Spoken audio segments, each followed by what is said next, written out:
Hi, I'm Steve Barg. I'm the city administrator in the city of Marshfield. I'm here with Mayor Bob McManus. And welcome, Bob. Thank you. Yeah, this feels a little different. Normally, this is a news conference that involves the local media, but as it's turning out right now, it's the two of us. So we just want to kind of get you caught up on what happened at the council meeting last night on November 12th. Bob, one of the big items that came up was discussion of whether or not we would allow smoking in city parks. We have a current ban on smoking in public facilities, but there's been a desire to look at maybe extending that to our parks. And what happened in that discussion? Well, it was a great discussion. We actually had a skit before, Yeah. which I thought was very effective by some folks that were not fans of it. And interesting statistic that came out of that is that 86% of the people in Wisconsin do not smoke. So there's only 14%. However, the issue comes up with, which many of the council members did have an issue with, is, government overreach. Do we ban smoking in, this one specifically was for parks. And so there was a good spirited debate on it, both for and against. I think one of the biggest issues is how do you enforce this? Because our police department is already spread thin enough, and do we want them going to parks checking on this?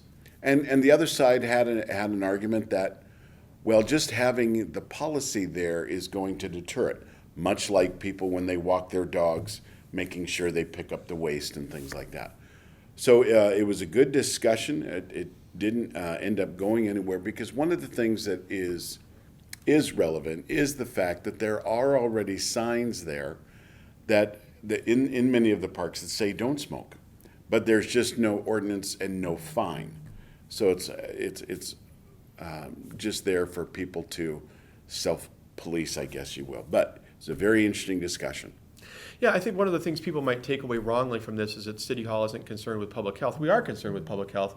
The tougher issue, I think, for the council to deal with last night was this thought that, okay, in a building, that secondhand smoke is more of an obvious health impact.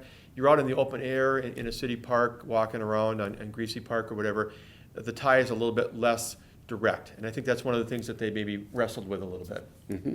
So, absolutely.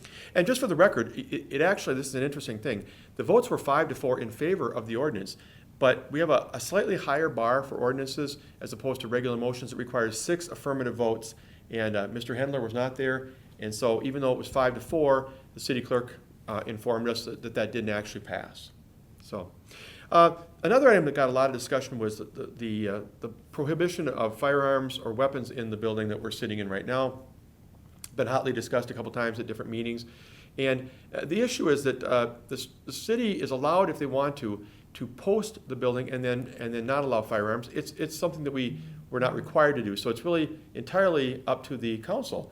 And there's discussion, we've had pro and con now about safety. There's one school of thought that says, boy, if we have somebody come in with ill will, it'd be nice to have someone here who could protect himself or herself. The other school of thought is that, people might think weapons inherently make a building less safe. What happened in that discussion last night? Well, it was really divided, literally right down the middle. There were some people that were of the opinion that putting more guns into a situation is not necessarily going to help it. And so there were other people that thought, with that sign up there, that could be a deterrent to somebody with malintent that going to go and they're going to look for these, quote unquote, gun-free zones. It makes it easier for them to go pick the ones. The evildoers typically in these situations it's some sort of domestic, or they're going in looking for a high body count is typically what goes after them. So, all the arguments are good. Specifically here, people that carry a concealed carry can't go into a courtroom. There are certain things that they can't go anywhere. So as our great Marshfield Police Department, they did a poll, or they put information out on their, the Marshfield Police Department Facebook page. I think got Rebecca Sparrows, the alder person for District 7. No, 8. Yep. Said that there were 175 comments, overwhelmingly in support of taking the sign down. And there were others that just didn't feel that way. And I know that you did a poll of city staff because, and this is one thing that's very important is the voice of city staff who's actually here how do they feel about it? And from my understanding, split right down the middle. Yep, a slight preference to no weapons in the building, but it was fairly close. It kind of mirrored some of the public debate you hear on cable news. The same types of things that we're discussing here. And one of the interesting things about the meeting last night really was that we kind of took issues that are broader than city issues and discussed them with the council. I mean, you hear discussion of the Second Amendment on TV every day. You hear discussion of smoking and the possible safety impacts on cable news and the broader news. So issues that are talked about more openly by people just over kitchen tables in general became issues that suddenly were right in there with sidewalks and streets and the kind of things that we normally wrestle with in this building. Absolutely. And you know, what I thought was great about this conversation was it remained civil. Yeah. And you see so many times when people get into this type of discussion, it can get pretty ugly pretty quick. And there were people that were very, very against it and very for it. You know, of course, I asked the question there, I asked the police chief, how many people that have carried a concealed carry, have the concealed carry permit, have any ever committed these types of mass shootings? And there are none that we know of that are on record. However, a big issue is how many times did somebody with a concealed carry weapon get in and intervene and it was helpful? And there were some where that was the case. I believe he said 8 to 10. And of the 8 to 10, I believe half of them used the firearm, the other half didn't. Correct. So I thought that was very interesting. You know, one thing that was great, and I hope you'll take the time to go to the City of Marshfield website, and you also see this replayed on Channel 991, Marshfield Media Access Channel 991, and watch the discussion that took place. Specifically in this conversation, what I was amazed at is we had two guests there. We didn't know that they were going to be there. Two young gentlemen, teenagers. I believe they go to the high school, and they were there on a project for the Boy Scouts. Oh, yeah. And that guy got up just on the spur of the moment. He was so articulate. And I don't believe that they knew even what we were going to talk about. I don't think so. As he was listening to and engaged in the conversation at City Hall, he wanted to do input, and he did, and it was brilliant input, so much so that our city attorney was the one that responded. And that's the kind of city input that we really enjoy. So I hope you'll take the time to go to Charter Cable, Marshfield Media Access, Channel 991. You'll be able to see this replayed, or you could go to the city website and you can review all of these conversations. Yeah, I think I saw a future leader in my mind when he was up at the podium. Absolutely. And that was pretty impressive. And just one more thing to note, we greatly respect Todd Ziegelmeyer. He's the one who brought this forward, the concern. And one of the issues that came up was safety, you know, when we come to City Hall for these meetings. Just to note that either the police chief, Rick Gramza, or maybe his assistant chief, Pat Zepps, somebody like that is at council meetings. And, you know, that if that's something that it helps you to realize that there is security for those events, that's a good thing as well. Absolutely, and you know, there are people that are out there, and in Marshfield we do feel safe, and we do have a great police department. We go over and above, I believe, on as well we should to keep citizens safe. But you always hear when one of these atrocities happens that we never thought it could happen in our town, which is why we have to have this conversations. You know, when I was a kid 100 years ago, I lived in California. We had earthquake drills, and when the drill went off, you got under the desk and then you were safe. Sadly, today throughout the United States, we have gun attack drills, and these are conversations that we have to have. But again, they were civil, and what we are concerned with mostly is citizen safety. And so it was a good discussion. Excellent. A couple other things from the council meeting. Dan Kinect gave a report on the library and community center project, just to kind of tie together the financials to show that we stayed within budget. And this is something that I think Rebecca Spiros had brought up before, saying, you know, how do we know when we authorize these projects as council? It might be the library, it might be the renovation of this building, it might be the Wenzel Family Plaza, which I think will be on our next report. How do we know that we actually stayed within budget if the public says to us, well, your government, I see what happens in Madison, I see what happens in Washington, D.C.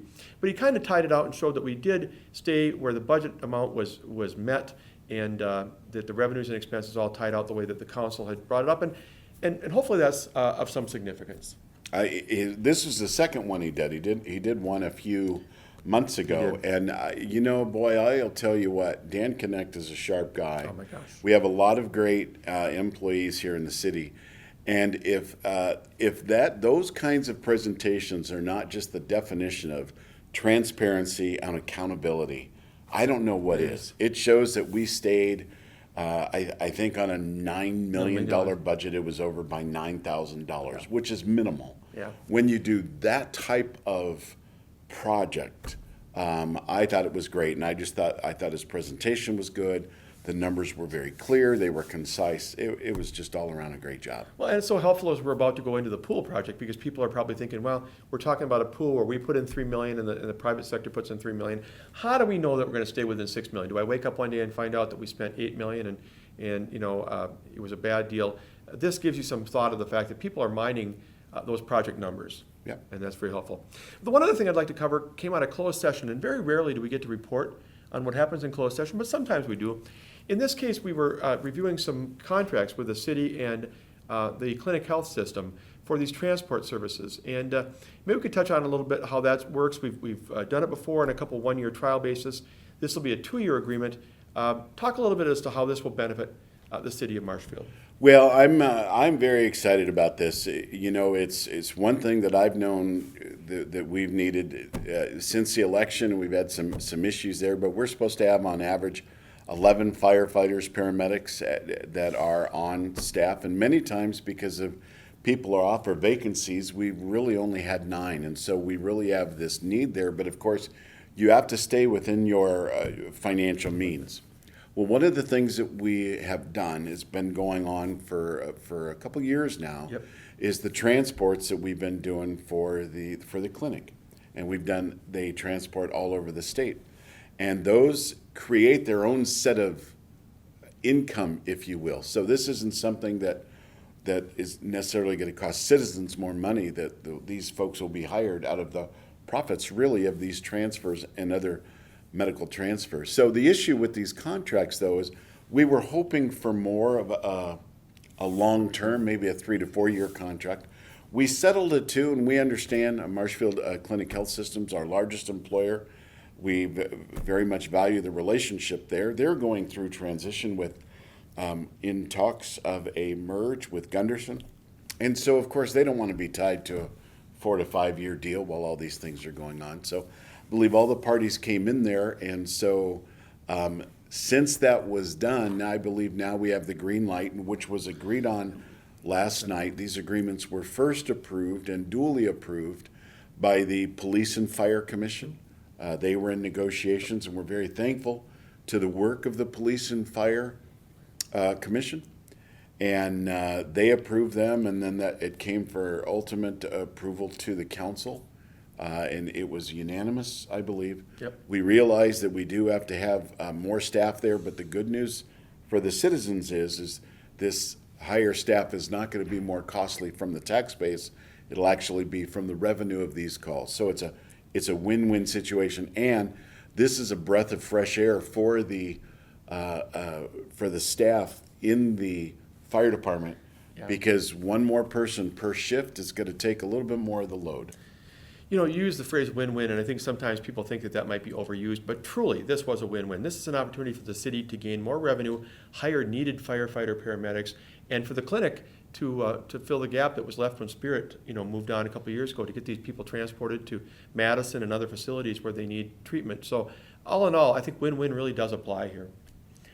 So good news, and good to be able to report that. So 2-year contracts are being signed as we speak, and the process of hiring the 3 new firefighter paramedics is underway, and we look forward to getting them on board. Bob, thank you. Good. That was fun. Good. Yeah, it was good to We review. did a little different. It was. It felt kind of good. Good to review the meeting. That's the meeting of Tuesday, November 12th, and those were some of the highlights. So thank you for watching, and the next council meeting will be on Tuesday, November 26th. That will, as part of it, be the public hearing for the 2020 budget and tax levy. If you have any questions on that, give us a call also. You can reach us either by phone, email, any way you can get us. We'd love to try and address your concerns. So for Mayor Bob McManus, this is Steve Barg, City Administrator, saying thank you for watching.